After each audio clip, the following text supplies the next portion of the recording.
اعوذ باللہ من الشیطان الرجیم بسم اللہ الرحمن الرحیم۔ شروع کرتا ہوں اللہ کے نام سے جو بڑا مہربان نہایت رحم والا ہے۔ پیارے برادران اسلام، السلام علیکم ورحمۃ اللہ، اور آپ دیکھ رہے ہیں اسلامی TTS چینل۔ مجھے امید ہے کہ آپ تمام حضرات خیر و عافیت سے ہوں گے، اور اللہ تبارک و تعالیٰ سے دعا ہے کہ اللہ تعالیٰ تمام امت مسلمہ کو سلامت رکھے۔ میرے پیارے برادران اسلام، اور میں امید کرتا ہوں کہ آپ یہ جانتے ہوں گے کہ اچھی باتوں کو دوسروں تک پہنچانا بہت بڑا ثواب کا کام ہے۔ اگر آپ جانتے ہیں اور ہمارے اس ثواب کے کام میں شرکت کرنا چاہتے ہیں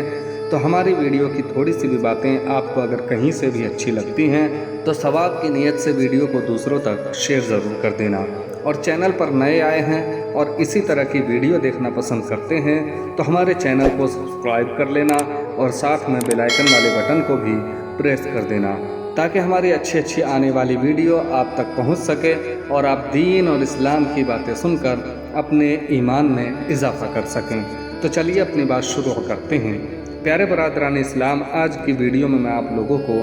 حضرت حسن بصری رحمۃ اللہ تعالیٰ علیہ کی حالات زندگی کے متعلق کچھ باتیں بتانے کی کوشش کروں گا، اور یہ بھی بتانے کی کوشش کروں گا کہ ہرقل کہاں کا بادشاہ تھا، اور انسان چاہے جتنا مرضی مرتبے والا کیوں نہ ہو، ایک نہ ایک دن اسے مرنا ہی ہوتا ہے۔ مکمل طریقے سے ڈیٹیل کے ساتھ باتیں بتانے کی کوشش کروں گا، جسے سن کر آپ کی طبیعت خوش ہو جائے گی اور آپ کے ایمان میں تازگی پیدا ہو جائے گی۔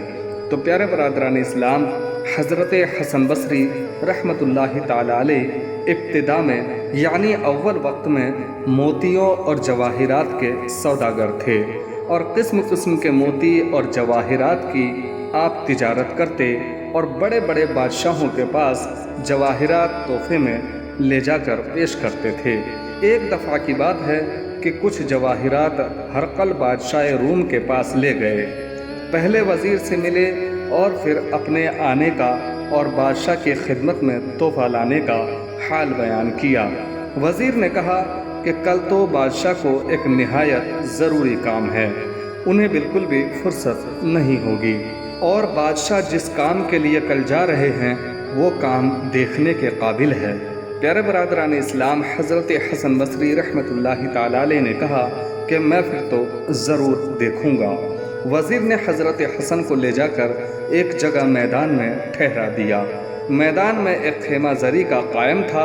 اس میں آس پاس اعلیٰ درجے کا فرش تھا، اس کی چوبیں چاندی کی تھیں اور میخیں سونے کی تھیں، نہایت قابل دید منظر تھا۔ وزیر نے حضرت حسن بصری رحمۃ اللہ تعالیٰ علیہ کو خیمہ کے عقب میں چلمن کے پیچھے کھڑا کر دیا کہ جس جگہ سے حضرت حسن بصری رحمۃ اللہ تعالیٰ علیہ نے سارا تماشا دیکھ لیا۔ پیارے برادران اسلام، لیکن وہ خیمہ دراصل شاہ ہرقل کے عزیز و فرزند کی قبر پر کھڑا تھا، اور وہ دن اس کی سالانہ برسی کا تھا۔ پیارے برادران اسلام، بادشاہ سالانہ رسم تعزیت ادا کرنے یہاں آیا ہوا تھا۔ حضرت حسن بصری رحمۃ اللہ تعالیٰ علیہ نے دیکھا کہ پہلے ایک جماعت مقدس عیسائی لوگوں کی خیمہ کے اندر آئی اور قبر کے پاس کھڑے ہو کر کچھ پڑھنے لگے، اور پھر وہ روتے ہوئے نکل کر چلے گئے۔ اس کے بعد ایک جماعت طبیبوں کی اور بڑے بڑے ذی عقل لوگوں کی آئی، یہ لوگ بھی ننگے سر قبر کے پاس کھڑے روتے رہے اور تھوڑی دیر کے بعد نکل کر چلے گئے۔ ان کے بعد فوج کے افسروں کی جماعت ننگی تلواریں لے کر خیمہ کے اندر آئی، اور اسی طرح وہ بھی واپس چلی گئی۔ فوجی لوگوں کے بعد ایک جھنڈ نوجوان عورتوں کا آیا جس کے سر کے بال کھلے ہوئے تھے، ان کے ہاتھوں میں سونے کی تھالیاں تھیں جن میں موتی اور جواہرات بھرے ہوئے تھے۔ ان عورتوں نے قبر کا طواف کیا اور بہت زیادہ رو کر یہ بھی خیمہ سے باہر چلی گئیں۔ پیارے برادران اسلام، پھر ان سب کے بعد بادشاہ خود خیمہ کے اندر آیا اور قبر کے پاس کھڑے ہو کر کہنے لگا، بیٹا تو مجھے بہت پیارا تھا، مگر افسوس کہ تو مر گیا۔ اگر مجھے یہ معلوم ہو جائے کہ جس نے تیری جان لی ہے وہ ان بڑے بڑے راہبوں اور پادریوں کا کہا مان کر تیری جان واپس کر دے گا تو یہ بڑے بڑے عیسائی راہب اس کام کے لیے تیرے پاس حاضر ہیں۔ مگر میں جانتا ہوں کہ ان کے کہنے سے کچھ نہ ہوگا۔ اگر مجھے یہ معلوم ہو جائے کہ عقل مندوں اور طبیبوں کی تدبیر کرنے سے تیری جان خدا تجھے بخش دے گا تو یہ بہت بڑی جماعت طبیبوں اور بڑے بڑے عقل مندوں کی تیرے قبر کے پاس کھڑی ہے اور تیری رہائی کرنے کو موجود ہیں، مگر میں جانتا ہوں کہ تجھے ایسے زبردست نے مارا ہے کہ اس کے سامنے کسی کی تدبیر نہیں چلتی۔ پھر اس کے بعد وہ بادشاہ کہنے لگا کہ اے فرزند، اگر مجھے یہ معلوم ہو جائے کہ جس نے تیری جان نکالی ہے وہ کسی بڑی فوج سے ڈر کر تجھے چھوڑ دے گا تو یہ کثیر فوج اور فوج کے افسر تجھے قید سے چھڑانے کو تیری قبر کے پاس موجود ہیں، لیکن جس نے تجھے قید کیا ہے وہ ایسا زبردست خدا ہے کہ کوئی فوج اس کے سامنے کوئی ہستی نہیں رکھتی۔ اے فرزند، اگر یہ مجھے معلوم ہو جائے کہ جس نے تجھے مارا ہے وہ حسین اور خوبصورت عورتوں کا طالب ہے اور حسین عورتیں لے کر تجھے چھوڑ دے گا تو یہ خوبصورت عورتوں کی جماعت حاضر ہے، مگر میں جانتا ہوں کہ نہ وہ حسین عورتوں کا طالب ہے، نہ مال و جواہرات کا اسے شوق ہے،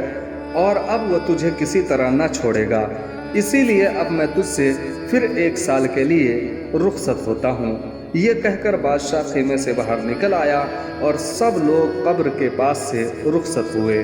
پیارے برادران اسلام، حضرت حسن بصری علیہ الرحمہ نے یہ واقعہ دیکھا تو دل پر ایسا اثر پڑا کہ دنیا سے طبیعت اسی وقت ہٹ گئی اور آئندہ دنیا کے جواہرات بیچنا چھوڑ کر آخرت کے جواہرات خریدنے شروع کر دیے اور دنیا کے جملہ کاروبار سے الگ ہو کر اس فکر میں پڑ گئے کہ اب مجھے آخرت سنوارنی ہے۔ اور پھر آپ نے بصرے میں آ کر قسم کھائی کہ اب میں دنیا میں بالکل بھی ہنسوں گا نہیں، اور پھر وہ عبادت اور مجاہدہ میں کچھ اس طریقے سے مشغول ہو گئے کہ اس زمانے میں کوئی بھی ویسا نہیں تھا۔ پیارے برادران اسلام، یہی وجہ ہے کہ آپ 70 برس تک بے وضو سے کبھی نہیں رہے۔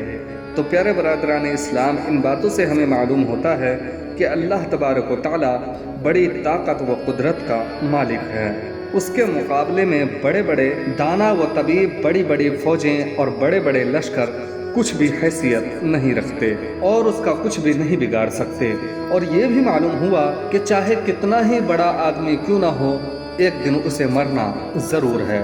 اور موت کے آنے میں امیر و غریب سب برابر ہیں۔ اور یہ بھی معلوم ہوا کہ اللہ والے اس دنیا فانی کے واقعات سے عبرت حاصل کرتے اور اپنی عاقبت سنوارنے کی فکر میں رہتے ہیں۔ تو پیارے برادران اسلام، اللہ تبارک و تعالیٰ سے دعا ہے کہ اللہ تعالیٰ ہم تمام امت مسلمہ کو اپنی آخرت سنوارنے کی توفیق عطا فرمائے اور ہمیں دنیا کی لالچ سے محفوظ عطا فرمائے، اور اللہ تبارک و تعالیٰ سے دعا ہے کہ اللہ تعالیٰ ہم تمام امت مسلمہ کو پکا سچا نمازی بنائے۔ آمین ثم آمین۔ تو پیارے برادران اسلام، آج کی ویڈیو میں بس اتنا ہی۔ ویڈیو اچھی لگی ہو تو ویڈیو کو لائک کرنا اور ثواب کی نیت سے ویڈیو کو دوسروں تک شیئر ضرور کر دینا، اور چینل کو سبسکرائب کر لینا اور ساتھ میں بیل آئیکن والے بٹن کو بھی پریس کر دینا تاکہ ہماری اچھی آنے والی ویڈیو آپ تک اسی طرح پہنچتی رہے۔ تو چلیے ملتے ہیں اگلی ویڈیو میں، تب تک کے لیے